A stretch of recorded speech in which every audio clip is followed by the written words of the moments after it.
A glooming peace this morning with it brings. The sun for sorrow will not show his head. Go hence to have more talk of these sad things.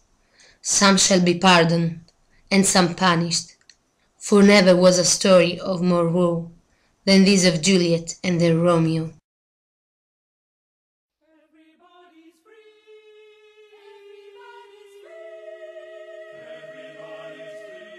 Shakespeare's Romeo and Juliet is set in the 14th century AD in a medieval age, in an Italy broken up into centuries incessantly in war with each other and torn by a fratricidal infighting between Guelphic and Ghibelline factions. The beautiful Verona sees the tormented story of two young people in love with each other, but obstructed by the hate of their rival families, the Montagues and the Capulets. Romeo and Juliet was presumably written between 1594 and 1595, and is certainly among the most famous Shakespearean tragedies, probably because Shakespeare, called the Bard of Avon, created something completely new, a love tragedy. Up to then, in fact, love had been the prerogative of comedy, or at most of tragicomedy, while tragedies dealt generally with the representation of the siege of power, of revenges by nobles. Shakespeare invented a tragedy where he could explore the rhetoric of love and of the eros.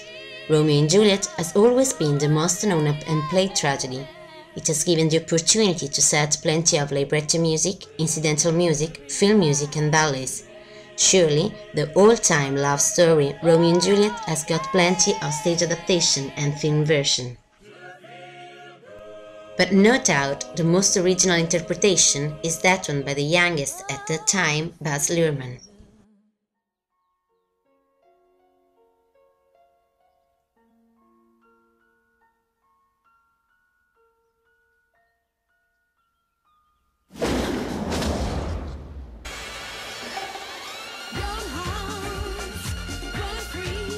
Attracted by the narrative and dramaturgic strength of the Shakespeare's drama, the Australian director has proposed a new and original version of it.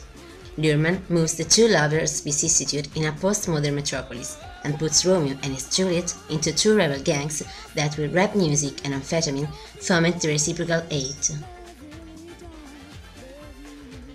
The masked ball at the Capulets is the occasion when the first meeting takes place, through the deforming filter of an aquarium which focuses their gazes and their hearts.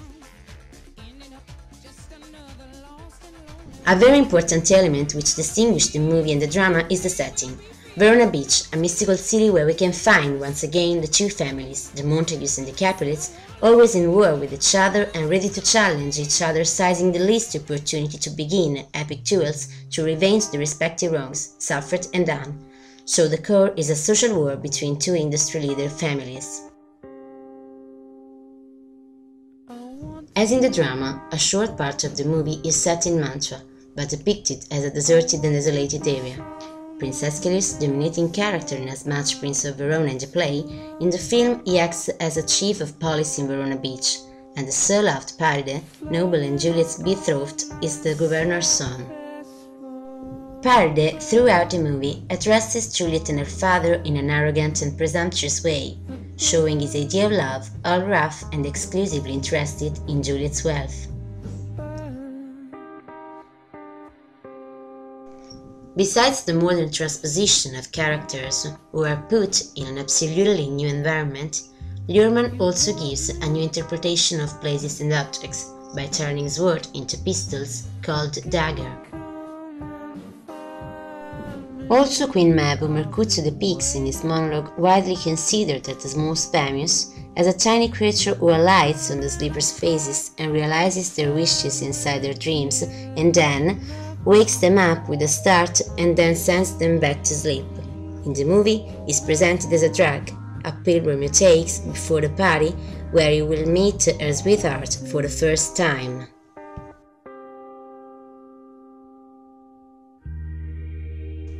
In the scene of the two lovers' death, Juliet wakes up while Romeo is drinking the poison, and so he, shattered, dies in her arms. In the original plot, in the final she wakes up when he's already dead. Probably, Baz was inspired by the Italian short story version of Romeo and Juliet. Romeo and Juliet look fatally destined the one to the other, inevitable soulmates in a corrupted world, in usages and literally in customs. Meaningful, in fact, is the choosing of customs that psychologically connote the characters during the masked ball at Juliet's home.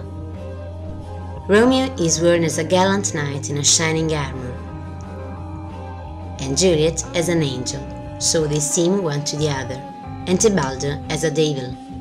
And just in Tebaldo will provoke one of the best scenes of the movie, that one in which a cocksure and a very dynamic Mercutio meets his death. The full sequence that ends with the death of Tebaldo himself is at the same stature of Shakespeare. We are spared not one drop of the bloodshed of the youngsters, but furthermore every little scratch is emphasized and shot. There's rhythm, there's action, there's a mix of pathos and dramatic force which climax to a generalized hysteria so much absurd and as much as provoked by a deep-rooted by absurd hate. Just at that very moment, Romeo is no more Romeo, just like Juliet had wished he were, also if in a quite different terms. The grandeur of the scene is emphasized by what looks like a theatrical proscenium which opens on the sea and on the horizons. Such a greatness will return towards the final, when Romeo finds out that Juliet is dead, or at least that's what he thinks. This time the scenario, a wide and dusty reddening desert, and the strong performance of the lead make the sequence greater.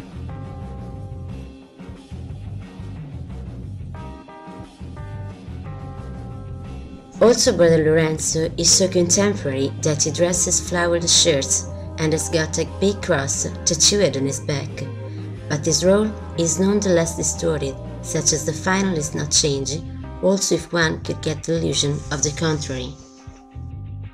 But this illusion lasts just a few seconds, because Luhrmann, instead of dropping the curtain, frames from above the bodies of the two young, in a blaze of light and candles which surround and light them up, as if they had been immolated on a baroque altar.